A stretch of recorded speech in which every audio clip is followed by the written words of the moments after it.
जानकीकान्तस्मरणं जय जय राम राम। लोके वनस्पति बृहस्पति तारतम्यं यस्य प्रसादपरिणाममुदाहरन्ति सा भारती भगवती तु यदीयदासी तां देवदेवमहिषीं श्रियमाश्रयामः।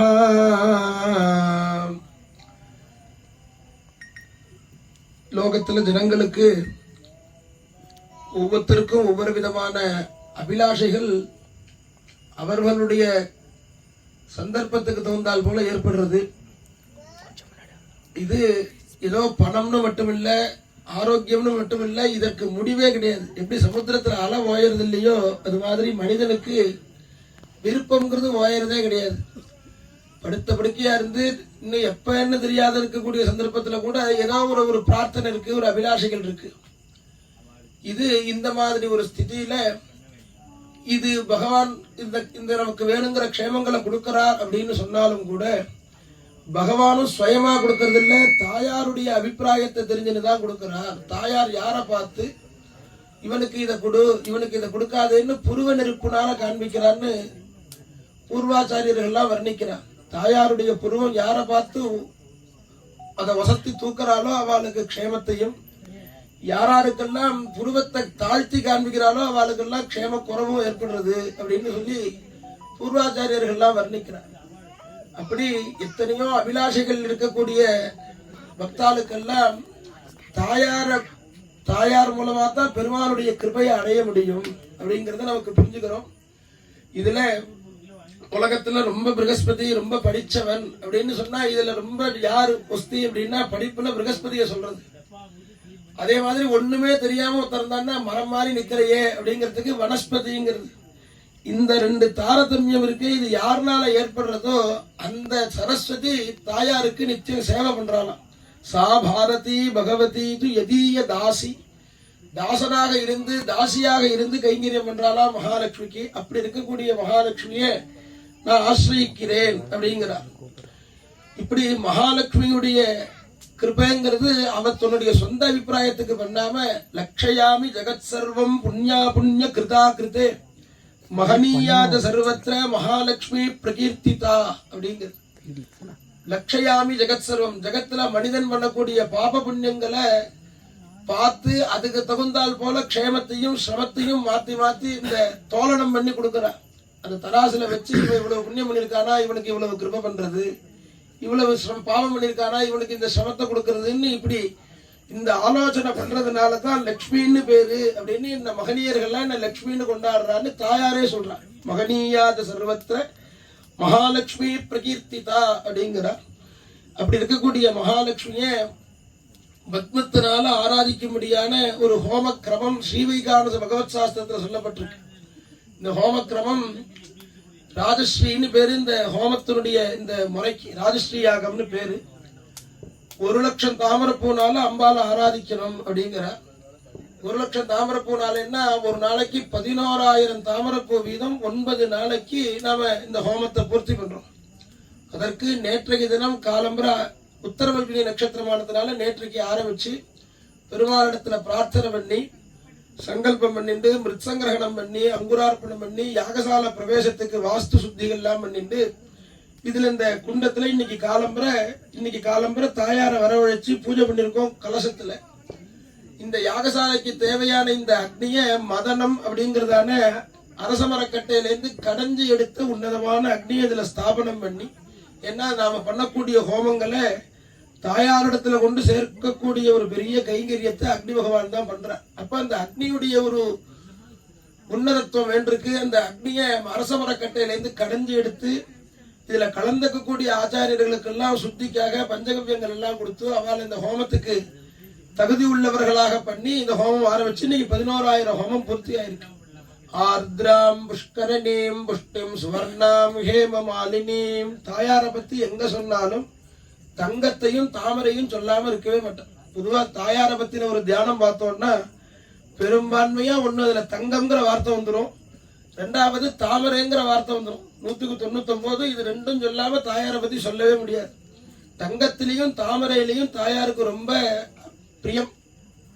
அதனால இங்க தாமரைனாலேயே ஹோமம் பண்ணணும்னு விதி சொல்றது. அந்த விதியை அவலம்பிச்சு ரொம்ப கருணையா உள்ளவள். அதனாலதான் ஆர்திராம். ஆர்திராம்னா ஈரம். ஈரம் அப்படிங்கிற ஈரம்ங்கிற அர்த்தம். இவ்வளவு பண்றையே இவனுக்கு கொஞ்சம் நெஞ்சில ஈரமே இல்லையா நம்ம இப்ப லௌகீகமா சொல்றோமே, இந்த வார்த்தைய வேதம் அப்படியே சொல்றது ஆர்திராம். அப்படி இருக்கக்கூடிய மகாலட்சுமிய உபாசனை பண்ணி 1,00,000 ஆவர்த்திக்கு இன்னைக்கு 11,000 ஆவர்த்தி இன்னைக்கு ஹோமம் ஆயிருக்கு. காலம்பரை 8 மணிக்கு ஆரம்பிச்சு 3 மணிக்கு தான் பூர்த்தியாச்சு 11,000 ஆவர்த்தி ஹோமம். இந்த அம்பாளுடைய இந்த ஹோமத்தை வைகானச பகவத் சாஸ்திரத்துல காஷ்யபர்ங்கிற மகரிஷி அனுகிரகம் பண்றார். அவர் சொன்ன பிரகாரம் காலம்பரை ஸ்ரீசூக்த மகாமந்திரத்தினால ஹோமங்கள் பண்ணி இன்னைக்கு சாயந்தரம் லட்சார்ச்சனை தினைக்கும் 10,000 வீதம் லட்சார்ச்சனை பண்றதா சங்கல்பம் பண்ணிட்டு இன்னைக்கு 10,000 11,000 அர்ச்சனை ஆயிருக்கு. குங்குமத்தினாலையும் தாமரையினாலையும். இந்த தாமரைப்பூவை பத்தி சொல்லும் பொழுது பொதுவா பெண் தெய்வங்கள் எல்லாமே தாமரை வச்சுட்டு இருக்கும். சாந்தமான பெண் தெய்வங்கள் எல்லாமே தாமரை வச்சுட்டு இருக்கும். அதோட தெய்வங்கள்லாம் இருக்கிற பீடமுமே பத்ம பீடமா இருக்கும். காரணம் என்னன்னா இதுக்கு ஒரு அர்த்தம் சொல்றா. ஓடுற தண்ணியில தாமரை வளராது. எப்படி தேங்கி இருக்கிற தண்ணியில தான் தாமரை உண்டாகும். குளத்துலதான் தாமரை உண்டாகும். ஓடுற நதியில தாமரை உண்டாகாது. அது மாதிரி இது வேணும் அது வேணும்னு அலபாயிர மனசுல பகவான் கிடைக்க மாட்டான். ஸ்திரமா இருந்து ஏகாகிர சித்தத்தோட மன உருளைப்பாட்டோட உபாசிக்கிறவாளுக்கு தான் பகவான் கிடப்பாங்கிறதுக்காக தான் தாமரையில தெய்வங்களுக்கெல்லாம் அபிலாஷைன்னு கூட பெரியோர்கள் இதை உரை பண்றது உண்டு. அந்த வகையில மகாலட்சுமிக்கு தாமரை பூனால ஹோமம் பண்றோம். மகாலட்சுமியுடைய அனுகிரகத்தினால ஐஸ்வர்யம்னு மட்டும் இல்லாம இருக்கிற பொருள் நாம அனுபவிக்கக்கூடிய பிராப்தி வேணும், திருப்தி வேணும். கிடைச்சிருக்கிற பொருள்ல திருப்தி, அதோடு கூட பற்றாக்குறை இதெல்லாம் நீங்கணும் அப்படிங்கறத அந்த மந்திரமும் பிரார்த்தனை பண்றது. ஜாதகத்துல பாக்யஸ்தானம்னு 9ஆம் இடத்தை சொல்லுவார்.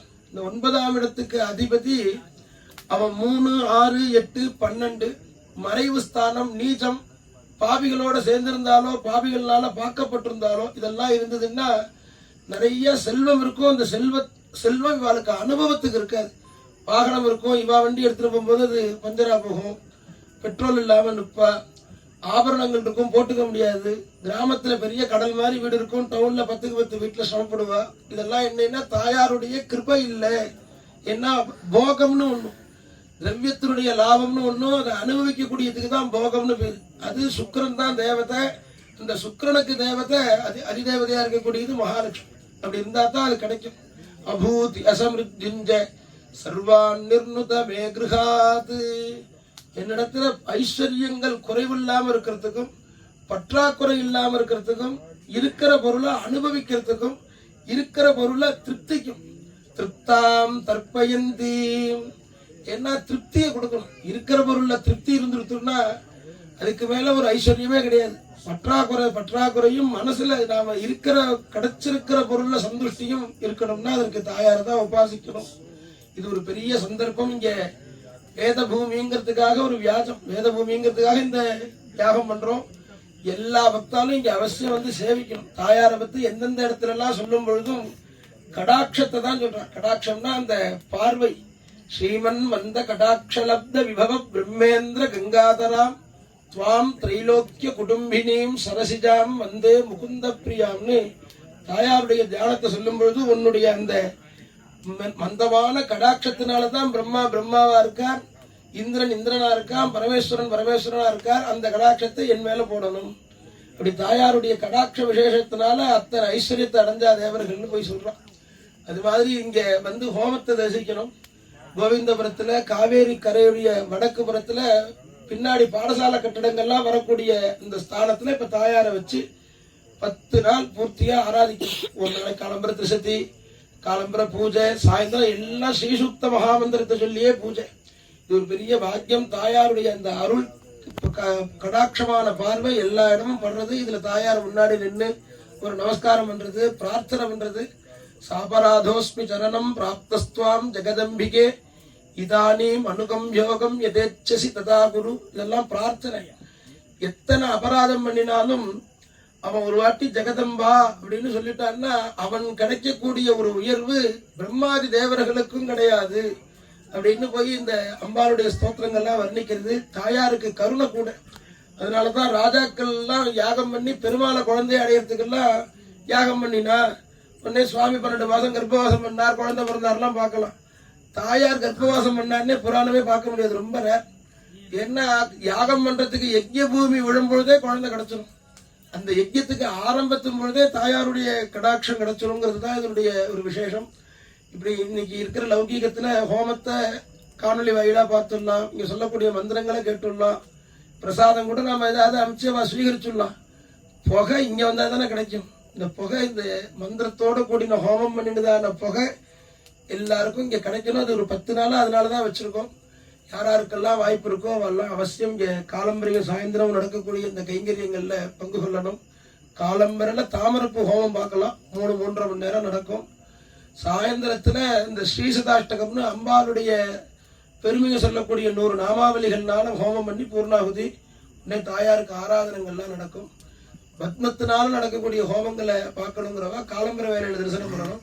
இதற்கு எல்லாரும் அவசியம் வந்து நேர்ல கலந்துட்டு தாயாருடைய பரிபூர்ண கிருபை அடையணும்னு பிரார்த்திக்கிறோம். ஜானகி காந்த ஸ்மரணம். ஜெய ஜெய ராம ராமா.